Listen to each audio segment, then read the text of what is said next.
प्यारे बच्चों, स्वागत है आपका नए अध्याय शब्द विचार यानी मॉर्फोलॉजी में। देखिए, जो वर्ड होते हैं उनके सार्थक समूह को अगर हम मिला दें तो उससे बन जाते हैं शब्द। ठीक, जैसे देखिए नहर, तो इसमें आप देख रहे होंगे कि व्यंजन है और स्वर है, इनको जोड़ करके क्या बनाया गया, एक शब्द बना दिया नहर। तो शब्द का मतलब क्या है? शब्द का निर्माण एक या अधिक वर्णों के मेल से होता है। शब्द से किसी पदार्थ या भाव की अभिव्यक्ति होती है। तीसरा, शब्दों के मेल से वाक्य निर्मित होते हैं, यानी कि शब्द जब बन जाते हैं तो उनसे वाक्य बन जाते हैं। वर्णों का ऐसा क्रम होना चाहिए जिसका कोई अर्थ निकलता, उसे कहते हैं हम लोग। अर्थ नहीं निकलेगा तो शब्द नहीं कहलाएगा, निरर्थक शब्द हो जाएगा। शब्द क्या है? वर्णों के सार्थक समूह को शब्द कहते हैं। पद क्या है? किसी शब्द का जब वाक्य में प्रयोग कर लिया जाएगा और उस पर जो व्याकरण के नियम है, जो कि लिंग वचन कारक काल के अनुसार लगेंगे, तो बन जाएगा शब्द आपका पद। अब शब्दों का वर्गीकरण चार तरह से किया गया। पहला, रचना के आधार पर। दूसरा, उत्पत्ति यानी कि आए कहाँ से शब्द। अर्थ के आधार पर। और चौथा, प्रयोग के आधार पर। तो चार तरह से हम लोग शब्द को बांटते हैं। तो सबसे पहला शुरू करते हैं रचना के आधार। इसमें पहला दिया है रूढ़ शब्द, यानी कि जो शब्द जिसको हम और ज्यादा तोड़ नहीं सकते और ज्यादा अलग नहीं कर सकते, वह रूढ़ शब्द। जैसे देखो यहाँ पर लिखा है हाथ। अब इसमें हा और थ, बस दो ही यहाँ पर मेन वर्ड आपको दिख रहे हैं। अब इन्हें अगर अलग कराएंगे तो कोई सार्थक शब्द बचेगा नहीं, इसलिए इन्हें कहते हैं रूढ़ शब्द। अगला है यौगिक शब्द। ये क्या है कि दो और दो से ज्यादा जब शब्द मिलकर एक नया शब्द बनाते हैं तो वो बन जाता है यौगिक शब्द। जैसे रक्षा मंत्री, इसमें दो शब्द हैं, पहला है रक्षा, दूसरा है मंत्री। इसी तरह से बस अड्डा, प्रधानाध्यापक, तो दो शब्द मिलके बनेगा वो यौगिक।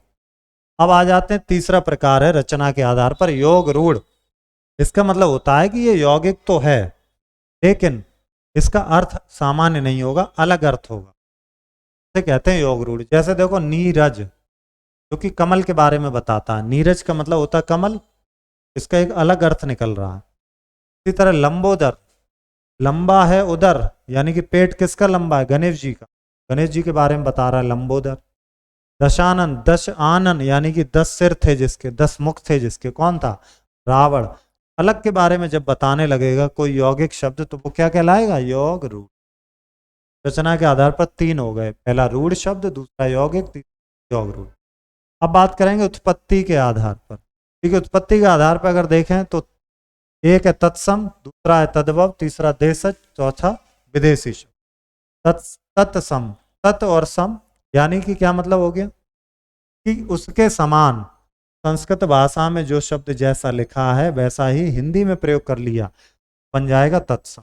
जैसे पुत्र, जल, साय, रात्रि, ग्रह, अग्नि, ये सब संस्कृत में भी ऐसे लिखे जाते हैं, हिंदी में भी, ये कह लेते हैं तत्सम। अगला है तद्भव। संस्कृत भाषा के ऐसे शब्द जो समय के साथ साथ कुछ बदलते रहते हैं उन्हें कहते हैं तद्भव। अब यहाँ इस लिस्ट को आप देखिएगा, संस्कृत के शब्द हिंदी में कैसे बदल रहे हैं। और जब संस्कृत में कहा जाएगा कूप, हिंदी में भी लिख दिया तो तत्सम हो गया। बदल के लिख रहे हैं तो कूप का क्या हो गया, कूप। आम्र का आम, कोकिल कोयल, ग्रीवा गर्दन, गर्दभ गधा, नख नाखून, नासिका नाग, नृत्य नाच, दिवस दिन, भ्रमर पर भंवरा, क्षेत्र खेत, दुग्ध दूध, स्वर्ण सोना, जिब्बा जीव, शिक्षा सीख, रात्रि रात, घोटक घोड़ा, घृत घी, मस्तक माथा। ये सब तत्सम है जिनसे हमने क्या बनाए, तद्भव शब्द यहाँ पर बनाए। अब आते हैं देशज, जो देसी भाषा में बोले जाते हैं, जो लोकल लैंग्वेज में बोले जाते हैं उनको कहते हैं देशज। जैसे खिचड़ी, जैसे खिड़की, झुग्गी, खटिया, इस तरह के शब्द। विदेशज जो जापानीज भाषा है, अंग्रेजी भाषा है ना, फ्रेंच भाषा है, जर्मन भाषा है, उर्दू है, अरबी है, फारसी, उनमें जो बोले जाते हैं वो हो गए विदेशी। जैसे गुलाब, कैंची, चाय, कार, टाई, ये हिंदी भाषा के शब्द नहीं है, विदेशी भाषा के। अब जैसे आप देख लो कुछ विदेशी भाषा के शब्द आपको दिए।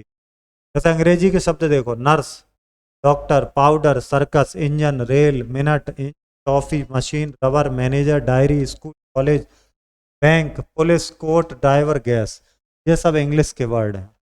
अरबी का देख लो, औरत, फौरन, ताकत, दवा, नुकसान, किस्सा, इंसाफ, खत, सबूत, इशारा, जुर्माना, फसल, मरीज, किस भाषा के हैं? अरबी भाषा। मतलब नकल। फारसी के देख लो, पर्दा, शहद, गुलाब। गुलाब के शब्द किस भाषा का? फारसी का।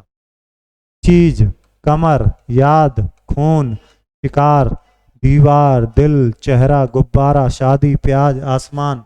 ये कोई हिंदी के शब्द नहीं है। प्याज, प्याज हम लोग बोलते हैं, गुलाब बोलते हैं, कमर बोलते हैं, खून बोलते हैं। ये फारसी भाषा के हैं। चीनी भाषा के देख लो, चीकू, चीनी, पटाखा, पटाखा चीनी भाषा का। लीची, चाय। तुर्की का देख लो, कैंची, बंदूक, कुली, बीवी, बहन, बेगम, चाकू, चम्मच, ग्लास, तोप। ये तुर्की भाषा। अब आ जाओ पुर्तगाली भाषा। बाल्टी, तौलिया, गोभी, कमरा, नीलाम, कनस्तर, संतरा, फीता, तंबाकू, तिजोरी। ये सब किसके हैं? पुर्तगाली भाषा। इसी तरह जापानी भाषा का रिक्शा। फ्रांसीसी के देख लो, काजू, अंग्रेज। अंग्रेज शब्द किसका है? फ्रांसीसी भाषा का। फन, कार्टून, कर्फ्यू, कारतूस। ये तो हो गए आपके उत्पत्ति के आधार पर, तत्सम, तद्भव, देशज और विदेशी शब्द। अब आते हैं तीसरा प्रकार, अर्थ के आधार पर। तो अर्थ दो हो गए, जिसका अर्थ निकल रहा है वो है सार्थक, जिसका नहीं निकल रहा वो निरर्थक। अब सार्थक में भी देख लो, जैसे कि पर्यायवाची, विलोम शब्द, एकार्थी, अनेकार्थी, तृतीय सम, भिन्नार्थक शब्द। पर्यायवाची क्या? एक शब्द जो है उसके कई और दूसरे शब्द होते हैं, तो वो होता है पर्यायवाची। जैसे पानी का मतलब जल भी है, नीर भी है, तो है, वारी। ये सबका एक ही मतलब है, पर्यायवाची। समान अर्थ, इन्हें बोलते हैं समानार्थी या फिर पर्यायवाची। विलोम शब्द जो उल्टे हैं, विपरीत हैं, जैसे लाभ का हानि, जन्म का मृत्यु। एकार्थी शब्द जैसे पुस्तक, फूल, घर, पत्नी, कुत्ता, मित्र। ये सब क्या है? एकार्थी शब्द। अब आ जाओ अनेकार्थी शब्द, एक से ज्यादा अर्थ निकल जाए। जैसे कनक, इससे क्या अर्थ? गेहूं, सोना, धतूरा। जैसे पत्र, चिट्ठी, पत्ता, पंख। एक से ज्यादा अर्थ निकलते। ये सुनने में एक जैसे लगते पर अर्थ अलग अलग होता है। इन्हें कहते हैं श्रुति सम भिन्नार्थक। जैसे अवधि, अवधि, अवधि भाषा हो गई, अवधि क्या हो गया? समय हो गया। निरर्थक यानी कि जिनका कोई सही उदाहरण, सही अर्थ ना निकले। जैसे आप बातें बातें करो, बातें बातें क्या होता है? बातें बातें तो कोई अर्थ नहीं। चाय वाय का प्रबंध करें, वाय क्या होता है? चाय का प्रबंध करें, चाय वाय है। अब आ जाइएगा प्रयोग के आधार पर। दो तरह के हैं, एक है विकारी शब्द, दूसरा है अविकारी शब्द। विकारी का क्या मतलब? जिस पर संज्ञा, सर्वनाम, विशेषण, क्रिया, ये जो दिख रहे हैं आपको, इन पर लिंग का प्रभाव है, वचन का, कारक का या काल का, ये विकारी है। अब उदाहरण से समझ। अब जैसे कुत्ता लिखा है, ये संज्ञा शब्द है। अब कुत्ता, आप कुत्ता का लिंग बदल दो तो क्या हो गया? कुतिया। लिंग बदल गया।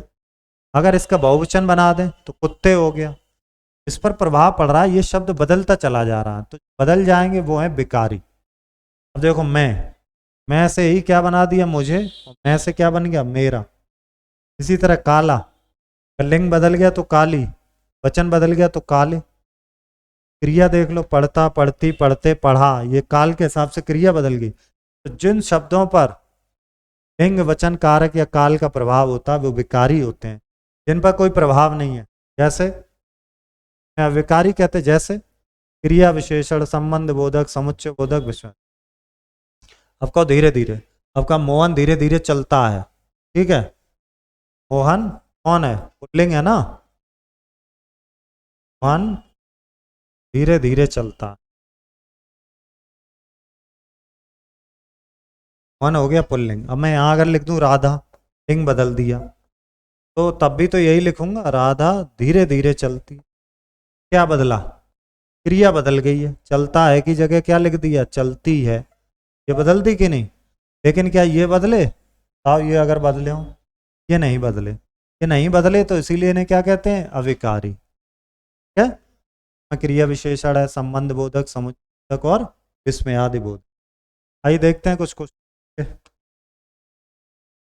ये आपको नोट करने वाले हैं तो ये आप नोट करेंगे नोटबुक में, ये बुक वाले हम यहाँ करेंगे।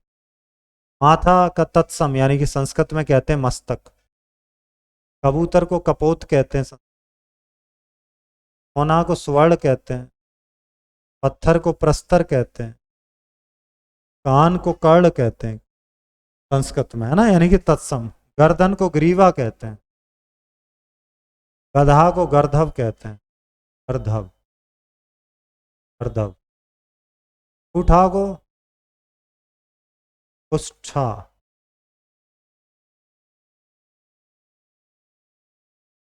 सांप को सर्प कहते हैं। हाँ को क्या कहते हैं?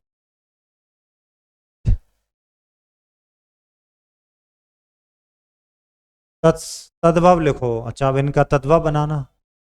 मुख यानी कि मुंह, क्षेत्र यानी कि खेत, नख मतलब नाखून, कूप मतलब कुआं, दधी मतलब दही, गृह मतलब घर, न्याय मतलब शाम, दंड मतलब क्या होता है? सजा, अग्र मतलब क्या? आगे, अग्नि मतलब क्या? आग। ये हो गए इनके तद्भव। ठीक है, अब कुछ हमें यहाँ इनके उदाहरण दें। चलो, देसा शब्द जो देसी हैं, जैसे खिचड़ी, जैसे खटिया, कुछ मैं लिख दे रहा हूँ, ठीक है। जैसे लोटा, ये सब देसी हैं। विदेशी शब्द जैसे कैंची, विदेशी भाषा का, तुर्की भाषा का। लाभ, हाँ, ये सब विदेशी शब्द हैं। अलमारी, ये सब विदेशी शब्द। बाकी आप लिखेंगे। यौगिक शब्द दो शब्दों से मिलेगा तो सेनापति। रसोई घर, दो शब्द से मिलके बना रहे हैं रसोई। प्रधानाध्यापक, आगे आप लिखेंगे। योग रूढ़ जिनका अर्थ बदल जाता, जैसे नीरज यानी कि कमल, जैसे लंबोदर यानी कि गणेश जी, अर्थ दूसरा हो जाता। जैसे दशानन यानी कि रावण। क्या याद रखना योग रूढ़। रूढ़ शब्द जैसे कि घर, जैसे कि रात्रि, जैसे कि गंगा, ये सब रूढ़ शब्द हैं, इनके और टुकड़े नहीं हो सकते। अब क्या कह रहे हैं? इन भाषाओं के शब्द ढूंढ ढूंढ के लिखो। अंग्रेजी के तो आपको पता ही है, डॉक्टर अंग्रेजी, पाउडर आपको पता है अंग्रेजी का, रेल आपको पता है अंग्रेजी का। अरबी भाषा के कौन कौन से शब्द, फारसी के कौन कौन से शब्द, जैसे कि कमर, कमर, कमरा था फारसी का। लाभ था आपका फारसी का। लाभ, और क्या था फारसी जो हम लोग डेली बोलते हैं? लाभ हो गया, हैद हो गया। तुर्की भाषा का क्या था? जैसे कि कैंची।